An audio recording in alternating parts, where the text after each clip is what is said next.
कामदं मोक्षदं चैव ओंकाराय नमो नमः। अविरल शब्द गणोग प्रक्षालित सकल भूतल कलंका मुनिभिरुपासित तीर्थया सरस्वती हरतनोदरतम अज्ञान तिमिरान्धानां ज्ञानाञ्जन शलाकया चक्षुरुन्मीलितं येन तस्मै श्री गुरुवे नमः। श्री परम गुरुवे नमः। परम्पराचार्य श्री गुरुभ्यो नमः।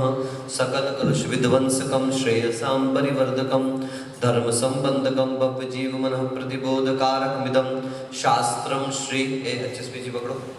शास्त्रं श्री सर्वार्थ सिद्धि नामधेयम् अस्य मूल ग्रंथकर्तारः श्री सर्वज्ञ देवास् तदुत्तर ग्रंथकर्तारः श्री गणधर देवाः प्रतिगणधर देवास् तेषां वचोनुसार मासाद्य श्रीमदाचार्य प्रवर श्री पूज्य पाद देवै विरचितं मंगलम भगवान वीरो मंगलम गौतमो गणी मंगलम कुंद कुंदाद्यो जैन धर्मोस्तु मंगलम सर्वमंगल मांगल्यम सर्वकल्याणकारकं प्रदानं सर्वधर्माणां जैनं जयतु शासनं कोटिशतं द्वादश चैव कोट्यो लक्षाण्यशीतिस्त्रिदिगानि चैव पञ्चाशदष्टो च सहस्रसङ्ख्यमेतश्रुतं पञ्चपदं नमामि अर्हन्त भासयन्तं गणहर देवैः गन्त्यं सम्मं पडमामि बत्तिजुत्तो सुदृणाणुमो वहिं शिरसा इक्षामि भन्ते सुदबत्ति कावस्वोदसालचु अंगोवंग पैन्य पावने परिम सुत पडमामि उपभोगे चुलिया चेव सुत थैतु दमकायम से अनिचकालम अंचे पूज्यं वंदामि नमः सामि दुखमुको बोहिलाओ सुगै गमनम समायि वर्णम जिन गुण संपत्ति होदुमच्छम। नमोस्तुत आपराणिक स्वाध्याय प्रतिष्ठापन क्रियायां श्री आचार्य भक्ति कायोत्सर्गम करो।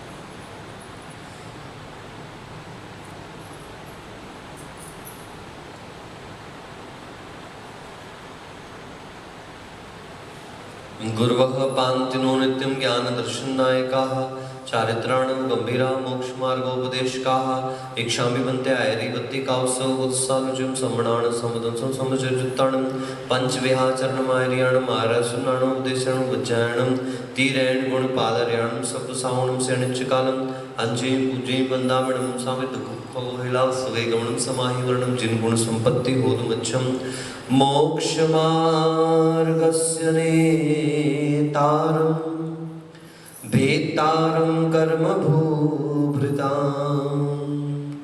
ज्ञातारं विश्वतत्त्वानां वन्दे तद्गुणलब्धये वन्दे तद्गुणलब्धये। पंच परमेष्टि भगवान की जय। मूल नायक श्री जड़ चैतन्य चमत्कारी चिंतामणि पार्श्वनाथ भगवान की जय। आचार्य भगवंत श्री पूज्य पाद महाराज की जय। चारित्र चक्रवर्ती प्रथमाचार्य गुरु श्री शांति सागर जी महाराज की जय। मम दीक्षा गुरुवर्य षष्ठम पट्टाचार्य समाधिस्थाचार्य भगवंत श्री अभिनंदन सागर जी महाराज की जय। द्वादशांग जिनवाणी माता की जय। अहिंसा परमो धर्म की। चलिए साहब, सुबह तक हमारा वेदानुवाद तक कंप्लीट हो गया, ठीक है ना।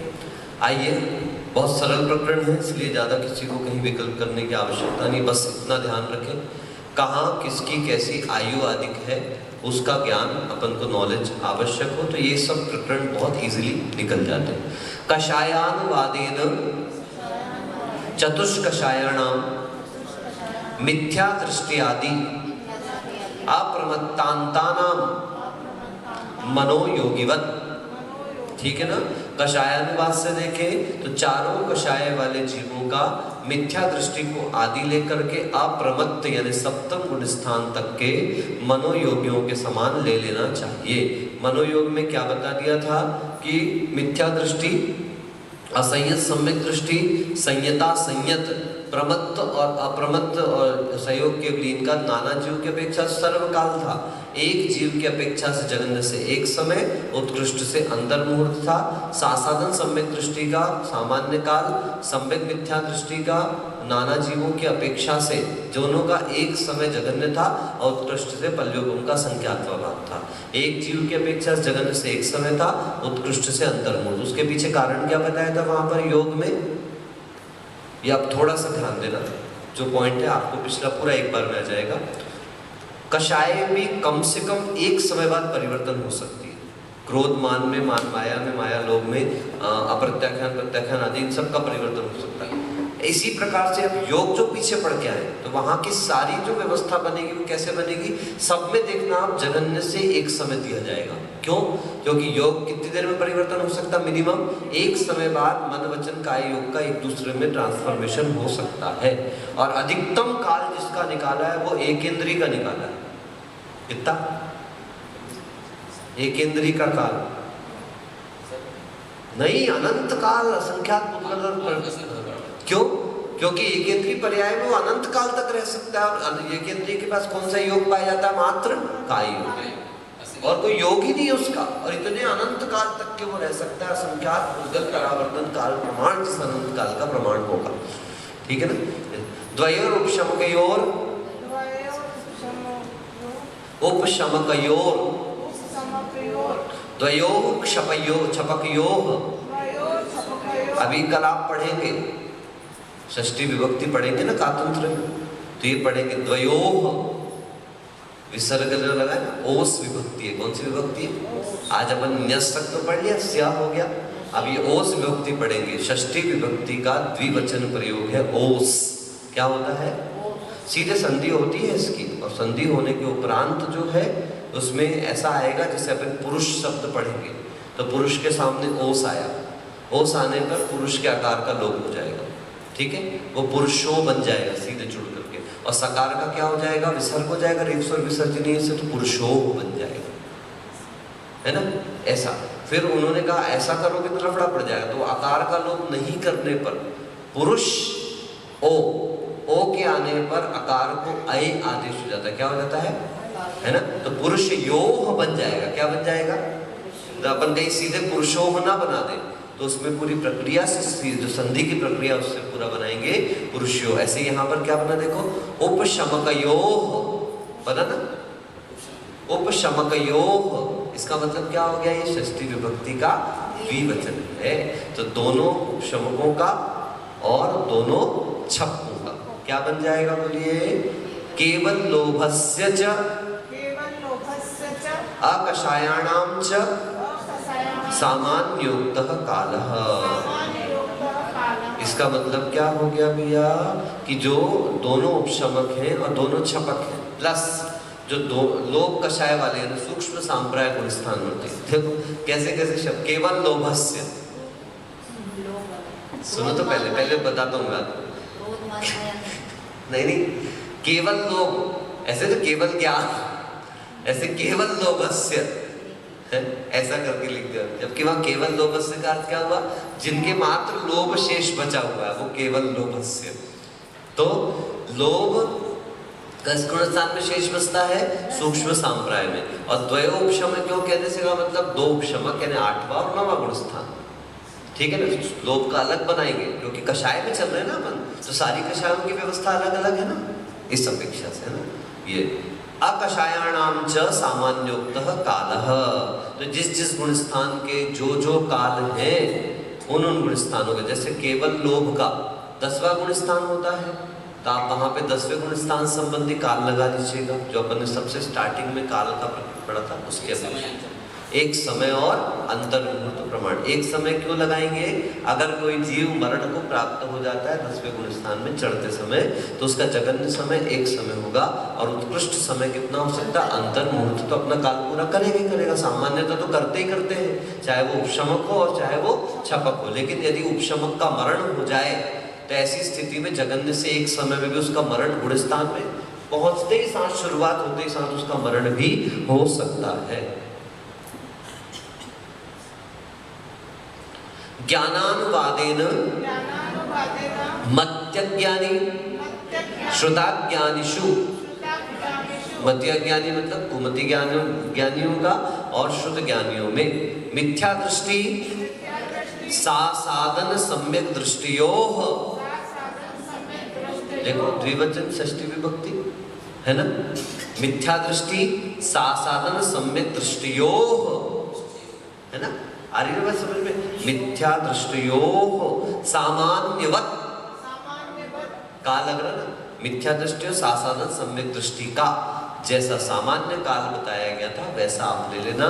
नाना जीवापेक्षा सर्व काल, एक जीवापेक्षया अंतर मुहूर्त और हाँ अर्धपुद्गल परावर्तन का, वो भी सिर्फ साधी शांत में ना, बाकी का तो अभव्याधिक तीनों प्रकार के काल लगा लेना आपने, है ना।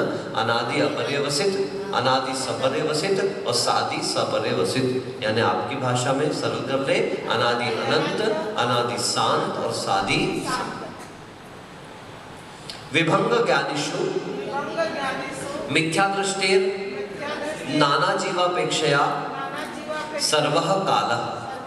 बहुत सारी जगह पे आपको सर्वकालः लिखा मिलेगा और बहुत सारी जगह पे आपको सर्वः कालः, दोनों चलेगा। इस सर्वकाल को एक साथ जोड़ दिया जाए समासांत पद बन के सर्वकालः बन जाएगा। अलग अलग भी कर रहे तो सर्वः कालः, दोनों की अपनी अपनी विभक्ति सेपरेट सेपरेट लगेगी, ठीक है ऐसा। तो विभंग ज्ञानियों में मिथ्या दृष्टि जीव का नाना जीवों की अपेक्षा से सर्वकाल है। क्यों भाई? क्योंकि देव और नारकी ये निरंतर अवधि ज्ञानधारी हुआ करते हैं, है ना। इस कारण उनमें मिथ्या दृष्टि भी बहुतायत में पाए जाते हैं, नारकियों में तो बहुतायत में ही पाए जाते हैं। इस कारण उनका सर्वकाल बन जाएगा, ठीक है। एक जीवम प्रति जघन्येन अंतर मुहूर्तः, ये भी आपके लिए सरल है। मिथ्यात्व ज्यादा से ज्यादा अंतर मुहूर्त प्रमाण के लिए रह सकता है, मिनिमम सॉरी जघन्य से। उत्कर्षेण त्रयस्त्रिंशत् सागरोपमाणि देशोनानि, लो भाई उत्कृष्ट से 33 सागर कुछ कम पॉइंट, 33 सागर कुछ कम। सप्तम पृथ्वी में जाते समय विधि ज्ञान नहीं था, निकलते भी छूटेगा वो विधि ज्ञान, ठीक है। ये दोनों अंतर मुहूर्त तो वो कम हो जाएंगे। अंतर मुहूर्त के उपरांत जब पर्याप्त होकर पूर्ण होगा तभी उसको अवधि ज्ञान की उत्पत्ति वहां पर होगी, ठीक है। अधिकतम इतने में हो सकती है। इस कारण उसका उत्कृष्ट काल कितना बताया? कुछ कम 33 साल। अवधि ज्ञान लेके नरक तो जाएगा नहीं ना, और वहां से निकल के भी तिरंज बनना तो लेके आएगा नहीं, इसलिए वो अंतिम में छूट जाएगा अवधि ज्ञान को। अवधि ज्ञान जो होगी सासाधन सम्यक दृष्टे सामान्योक्तः कालः, सासाधन सम्यक दृष्टि का सामान्य से कहा हुआ काल आप लगा लीजिएगा। अभी आविनिबोधिक श्रुतावधि मनः पर्यये केवल ज्ञानिनां च सामान्योक्तः। अब कैसे लगाओगे सामान्योक्त काल? देखो आविनिबोधिक ज्ञान में 4 से लेके 12 गुण स्थान, तो उनमें जो जिस गुण स्थान का जो है वो लगा लीजिए, ठीक है। श्रुत ज्ञान का सेम रहेगा, मध्य ज्ञान श्रुत ज्ञान का सेम चलेगा। अवधि ज्ञान भी 4 से 12वें गुण स्थान तक, तो उसको भी ऐड कर दो, तो मति श्रुत अवधि का गुण स्थानों की अपेक्षा से व्यवस्था हो गई। फिर मनः पर्यय ज्ञान के गुण स्थान कौन से? 7 से लेकर के 6 से लेकर के 12 तक, ठीक है ना। तो इसी में जब 6वां गुण स्थान आएगा तो मनः पर्यय ज्ञानी को भी उसमें जोड़ देने का, ऐसा सामान्य उत्काल हो जाएगा। और केवल ज्ञानियों का सिर्फ 2 ही गुण स्थान है, 13 और 14, तो उस गुण स्थान संबंधी जो कथन होगा वो आप ले लीजिएगा, ठीक है ना। शांता भाई सीधे बैठते हो? नहीं बैठते हो? थोड़ी देर हाथ हिलाए बिना नहीं बैठ सकते? या तो चूड़ी उतार दो हाथ की, या तो सीधे बैठ जाओ, बिल्कुल हिलना नहीं। समझे नहीं मेरी बात? तुम ये बार बार हाथ मत दिलाओ यहाँ पर बैठ करके, आपकी चूड़ियों की बहुत ज्यादा आवाज आती है। या तो चूड़ी उतार के एक चूड़ी पहनो और बाकी रख दो नीचे। एक आती थी देवी पायल वाली, अभी नई आ गई चूड़ी वाली। कहाँ थे? संयमानुवादेन सामायिक छेदोपस्थापन परिहार विशुद्धि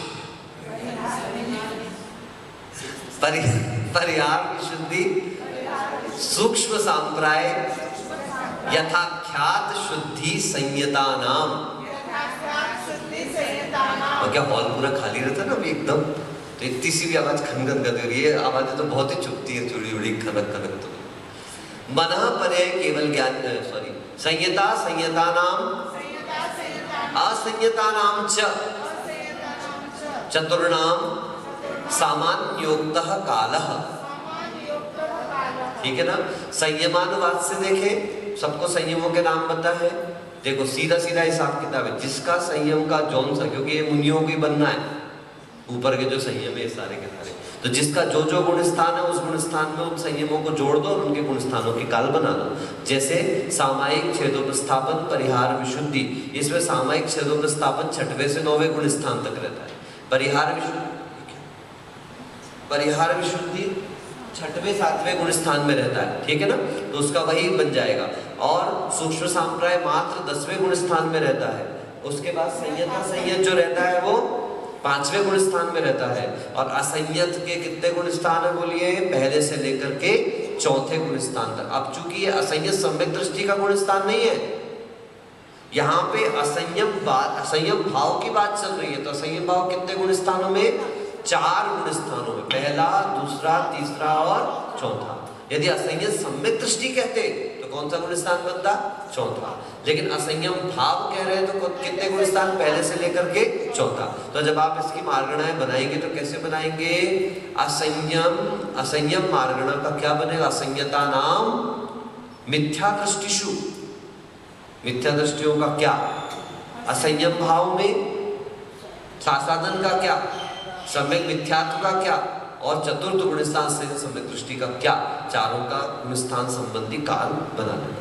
दर्शनानुवादेन चक्षुर दर्शनिषु मिथ्या दृष्टेर नाना जीवापेक्षया सर्वः कालः। दर्शनानुवाद से देखें तो चक्षुदर्शनियों में मिथ्या दृष्टियों का नाना जीवों की अपेक्षा से सर्वकाल है, नो प्रॉब्लम, ठीक है। एक जीवम प्रति जघन्येन अंतर्मुहूर्तः उत्कर्षेण द्वे सागरोपम सहस्त्रे, मतलब 2 सागर, 2000 सागर, 2000 सागर योग उत्कर्ष जगत से एक। मतलब कोई चक्षुदर्शी देखो जो भी होगा, चक्षुदर्शनी विकलेंद्रिय पर्याय में हो सकता है, मतलब 4थी इंद्रिय जिसके पास है वो, और मनुष्यों में हो सकता है, देवों में, नारकियों में। इन सबको देखा जाए तो उनने कहा पंचेंद्रिय की पर्याय या विकलेंद्रिय की पर्याय 2000 सागर काल तक के लिए मिलती है। इस प्रकार की व्यवस्था अपन ने सुनी हुई है, यहाँ पर भी आया। और जगन से अंतर मुहूर्त में उसका दर्शन परिवर्तन हो जाए, ठीक है ना, दर्शन परिवर्तन हो जाए तो बदल जाएगा, चक्षु से चक्षु में चला जाए। सासाधन सम्यक दृष्टि आदि नाम क्षीण कषायांता नाम सामान्योक्तः कालः, ठीक है ना। सासाधन सम्यक दृष्टियों का चक्षुदर्शनियों में क्षीण कषाय तक के, सासाधन सम्यक दृष्टि से क्षीण कषाय तक इनका सामान्य से जो काल कहा गया है वो आप लगा लीजिए। अचक्षुर्दर्शनिषु मिथ्या दृष्टि आदि क्षीण कषायांतानां सामान्योक्तः कालः, ठीक है। इसलिए बता दिया इन लोगों का सामान्य काल कि चक्षुदर्शनी जो थे वो उनके इंद्रिय आदि का अपन समझ सकते हैं कौन से होते हैं, लेकिन अचक्षुदर्शनियों का मिथ्या दृष्टि से क्षीण कषाय तक तो जो सामान्य से काल बताया वैसा ही लेना। अवधि केवल दर्शनिनोः, ये भी देखो दर्शनिनोः है, र का विसर्ग तो हुआ है, मगर दर्शनी शब्द जो था दर्शनिनः, ठीक है, ये वो नकारांत होता है, व्यंजनांत शब्द, व्यंजनांत शब्द है, इस कारण इसका प्रयोग अलग हो गया। अवधि केवल ज्ञानीवत, तो अवधि ज्ञान, अवधि दर्शन और केवल दर्शन वालों का क्रमशः, अवधि दर्शन वालों का अवधि ज्ञानीवत और केवल दर्शन वालों का केवल ज्ञानीवत लगा लेना चाहिए, बस। अब इसके आगे आई बड़ी वाली मार्गणा निश्चानुवाद, ठीक है ना, वो होते ही साथ फिर ज्यादा कुछ शेष नहीं बचते, बस। चलिए, नमोस्तुते स्वाध्याय निष्ठापन शुद्ध भक्ति कार्य।